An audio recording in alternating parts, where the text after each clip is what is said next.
On a tous des rêves d'automatisation. Mais ouais, trois pièges, trois gros pièges, mais une solution magique, presque magique. Et si tu suis ma recommandation, ça devrait bien se passer. Alors, de quoi il s'agit? Les agents IA, ou plutôt l'automatisation turbo-boostée par l'intelligence artificielle, nous laisse ouvrir une infinité de possibilités. Par contre, est-ce que je sais de quoi je parle? Ouais. Depuis 2004, j'automatise. 2004. Et depuis 2015, je fais de l'IA, entre parenthèses, ou plutôt ce qu'on appelait à l'époque du machine learning. Donc, voilà la situation.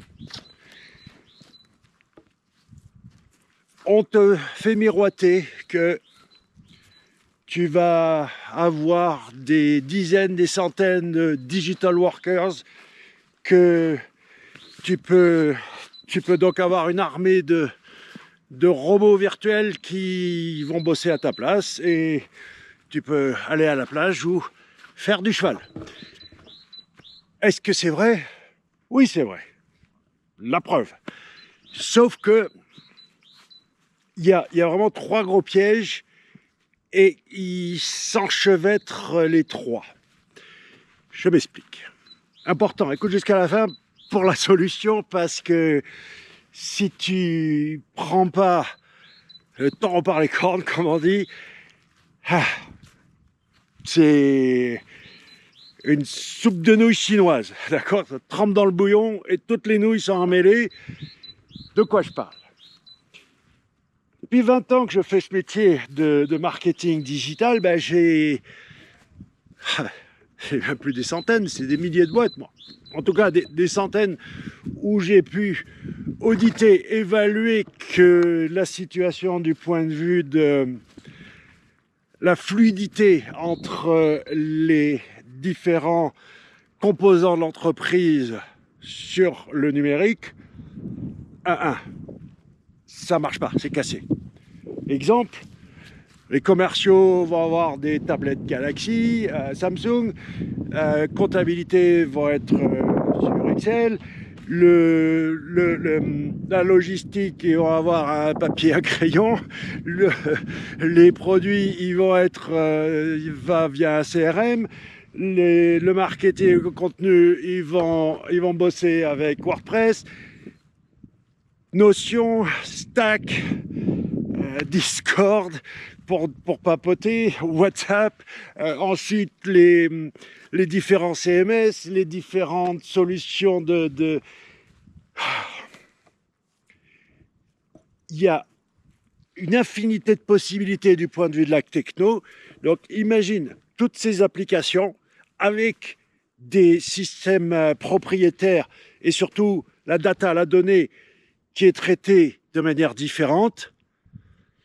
Donc, en automatisation, on veut construire des ponts entre tous les composants du workflow. Donc, de quoi il s'agit? C'est un scénario. Tu veux entre guillemets programmer un scénario et ensuite qui va s'automatiser.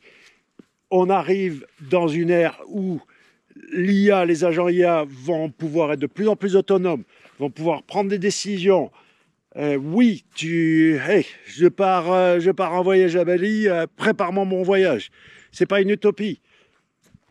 Mais, je dis bien mais, entre ton agent IA, assistant personnel, qui va t'aider à préparer ton voyage à Bali, ou alors une solution robuste pour le boulot, pour faire en sorte que les tâches soient automatisées et que ce soit autonome et que tu n'aies pas du point de vue de la mise en place, du point de vue de la maintenance et de l'utilisation, ce soit pas l'enfer. Waouh, waouh.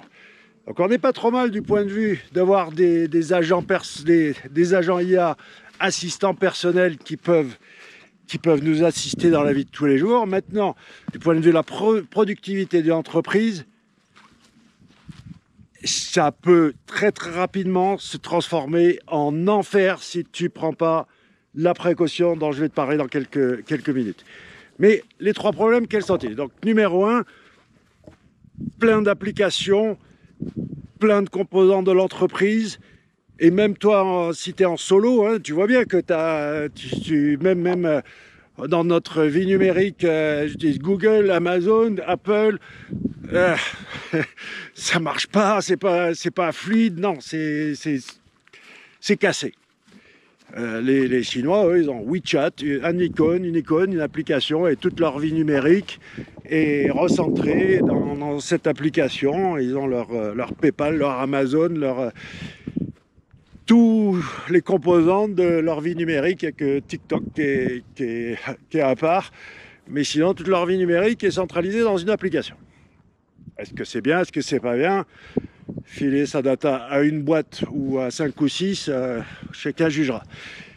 Mais nous, c'est pas là le problème. C'est que du fait d'avoir toutes ces applications séparées, ben, du coup, tu as aussi de la data qui n'est pas standardisée. Rien que prenons un exemple entre un fichier Excel et un fichier CSV, ou un PDF avec du texte scanné en image, ou même du texte brut et le texte bien formaté avec les métadonnées, les markdowns, etc. C'est le jour et la nuit. Donc là, le rêve de la propreté de la data, oui, j'ai une solution, mais donc, conséquence numéro 2 du fait de l'éclatement, enfin, problème numéro 2, conséquence de l'éclatement de ces applications, c'est que la data, elle est pas propre, elle n'est pas standardisée, c'est l'enfer. Je ne peux pas te donner le chiffre exact du nombre d'opportunités business où il y avait des dizaines, des centaines de millions à gagner. On dit, tiens, j'ai plein de data, qu'est-ce qu'on peut faire avec ça? Et t'es là, ben, à part nettoyer à la main en passant des dizaines de milliers d'heures, je vois pas, d'accord?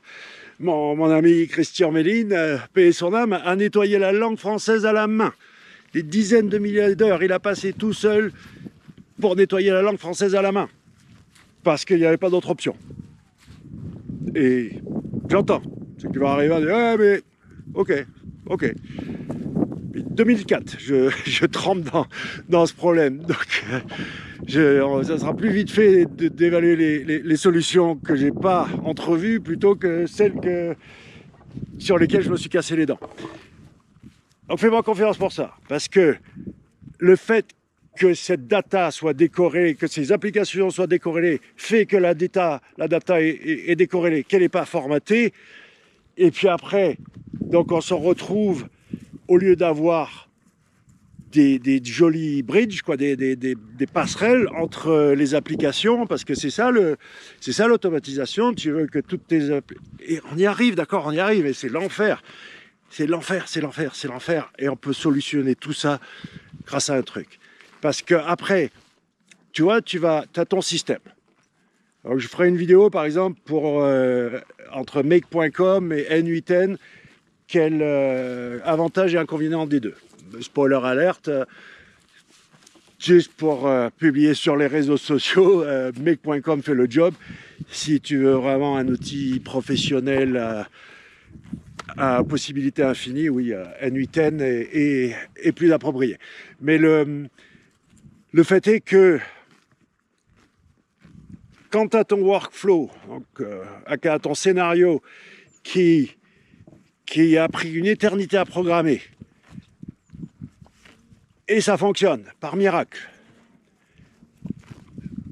Il y a même le 3e problème ennemi, qui est, on va les rassembler en même problème, qui est human error, l'utilisation, d'accord, le problème et moi-même, je casse beaucoup les choses parce que voilà, j'appuie sur le mauvais bouton ou j'ai pas du tout envie de lire le mode d'emploi, et si c'est pas intuitif, facile de casser la techno. Et puis, comment maintenir toutes ces applications-là? Elles évoluent, elles se mettent à jour. Et tu as une mise à jour d'un truc qui fait que tout le workflow est pété. Et puis, il y a même des fois, tout fonctionne. Donc, je sais pas, tu vas avoir Firebase à plein de nœuds, ça fonctionne sur tous les nœuds, sauf un. Pourquoi? Il faut relancer. Donc, il y a aussi ça. Les bugs, les mystères de la technologie sont impénétrables. Un ordinateur, ça devrait fonctionner avec 0, 1, sauf les ordinateurs quantiques qui ont une troisième variable. Comme vous pouvez voir, tu fais pile, face, une pièce, et puis eux ils peuvent voir pile et face en même temps, quelque part, c'est ça. Tu vois bien que le... Hé, cheval, où tu vas? Tu fais la tête? Tu vois bien qu'en fait, ces problèmes de mise en place. Donc on va te vendre le truc, la solution magique d'automatisation, mais oui mais non. Parce que la mise en place de systèmes complexes d'automatisation, turbo-booster IA, et maintenant qu'on rentre dans l'ère de ces agents IA de plus en plus autonomes, de plus en plus capables de prendre des décisions, de plus en plus capables d'évoluer, etc., etc., ben, moi je veux bien. Mais aujourd'hui, si la connaissance n'est plus le pouvoir, si la connaissance est devenue une commodité grâce à l'IA, et qu'on est tous des humains augmentés ultra compétents grâce à l'IA, alors moi je peux revendiquer juste un truc qui s'appelle la sagesse. Et la sagesse fait que ça a une grande valeur parce que tu peux perdre des mois, des années, des millions, des centaines de milliers de pesetas d'euros, des milliards de pesetas, avec ces rêves d'automatisation qui vont foirer. Ça ne va pas marcher, et si ça marche, ça va être l'enfer à maintenir. Bref, tout ça pour dire quoi? Que ma solution miracle, Airtable, A-I-R-T-A-B-L-E, Airtable. Si tu arrives à faire en sorte que toutes les composantes de ta boîte, ou alors, même si tu utilises des applications tiers, d'accord, pas obligé de tout reprogrammer, de réinventer la roue, mais la condition sine qua non, c'est que l'application, elle doit être compatible avec Airtable. Et il y en a beaucoup. Pourquoi Airtable? Pour gérer ta base de données, c'est user-friendly, c'est vraiment pas le... C'est un truc semi-nerd, mais honnêtement, on n'est pas dans MySQL, d'accord? Donc Airtable, c'est ma solution miracle pour faire en sorte que il n'y ait plus de galère du point de vue de la data, elle soit unifiée, même si on n'a pas une symbiose au sein des applications, au moins on va centraliser la data et elle sera quand même formatée, standardisée, et ouf, je te jure que c'est... Si on prend le principe de Pareto, là, les 20-80, bah, 80% des problèmes sont solutionnés grâce à Airtable. Fais-moi confiance là-dessus. Écoute le vieux sage ou le vieux con, selon comment tu vois les choses, mais on est dans des dizaines de milliers d'heures que j'ai perdues. J'ai gagné en expérience et en sagesse, je suppose, avec ça. Et aujourd'hui, je peux te donner ce simple conseil qui... Alors après, oui, plus facile à dire qu'à faire. Il faut convaincre tout le monde de passer, de dire, OK, si par Airtable, alors tu peux pas. Peu importe, il faut savoir dire non. C'est-à-dire, OK, tu veux utiliser cette application parce que elle est plus hipster, elle est plus à la mode.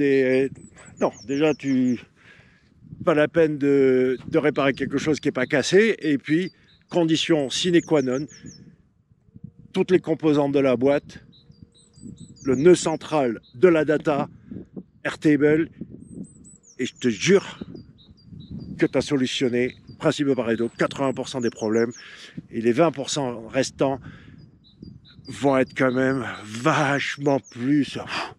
Waouh, ouais, réellement. 2000%.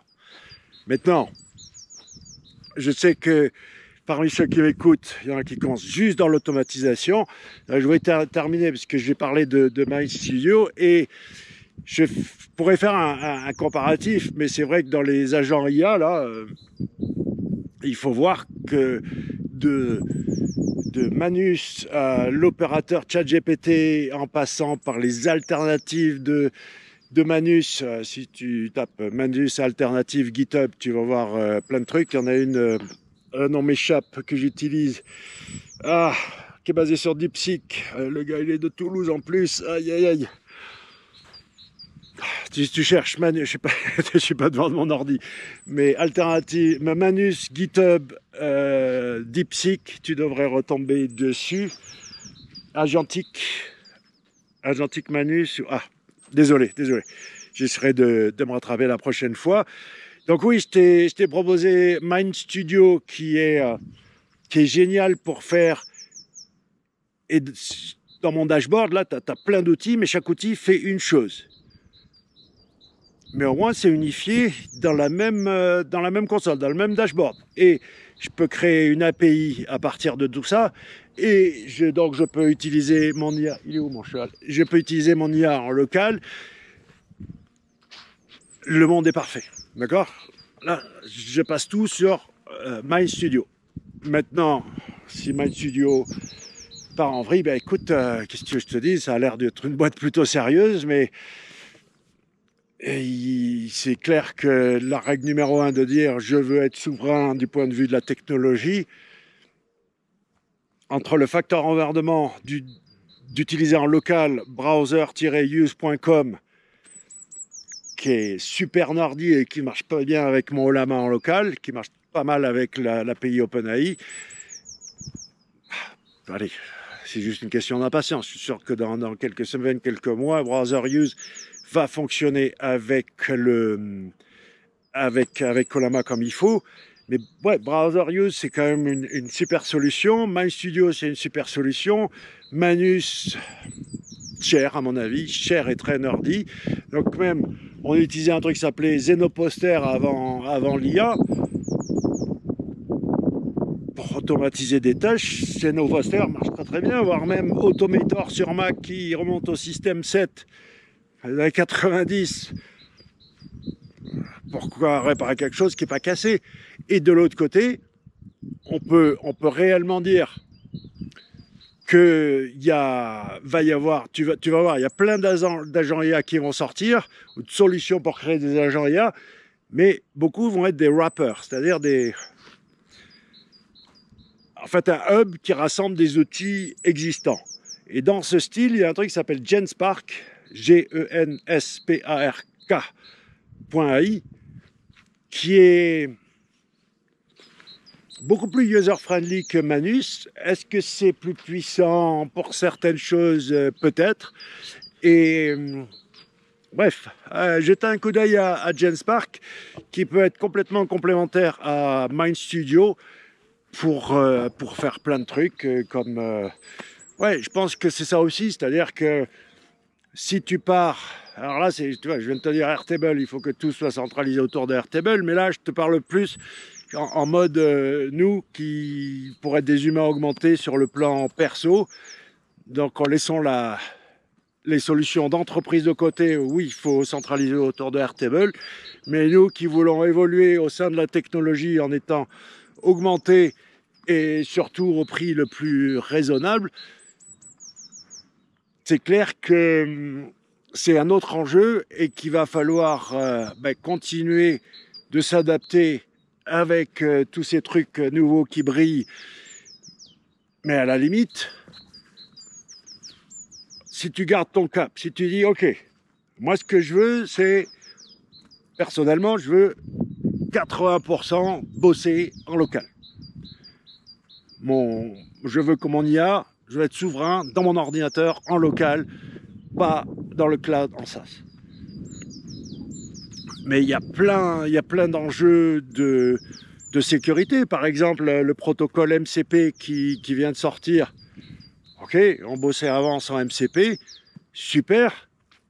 mais c'est un trou béant de sécurité. Tu invites un étranger chez toi, et je vois gros comme une maison, justement, là, le fait que des gens malveillants vont se servir de MCP pour te hacker. Donc fais gaffe à ça. Il y a aussi le fait que, je te dis, ouais, tu vois, le live sur Manus, ok, j'ai testé, il te filmait le 500 crédits, j'ai cramé en 20 minutes, et j'ai rien pu construire rien pu faire de tangible. De l'autre côté, Genspark, j'avais vu passer, je l'avais pas testé, je suis retombé dessus, et puis j'ai testé, j'ai dit, effectivement, pourquoi pas, ça peut être complémentaire. Donc n'oublie pas quand même qu'on est vraiment là dans tous les visionnaires, tous les prêcheurs de l'apocalypsia. Moi, j'ai qu'un message à te faire passer. Tu sais pas de quoi tu parles. Tout ce que je sais est que dans 12 mois, ce qu'on a aujourd'hui paraîtra préhistorique. Voilà. Donc on peut partir sur des gros principes fondamentaux pour l'entreprise Airtable. Ça doit être ton hub, ta règle principale qui doit gérer ta conduite. Et après, moi, ce que je conseille du point de vue de toi et moi, IA local. Ouais, IA local, l'open source, tout le software est gratos, 100% gratos. Il n'y a que du point de vue du hardware qui a un coût, mais c'est relativement raisonnable et vite amorti si tu fais les choses bien comme il faut. Bon, allez, il est temps que je rentre à la casa. Je vais récupérer Jolly Jumper. Et à demain pour de nouvelles aventures d'intelligence artificielle. Merci.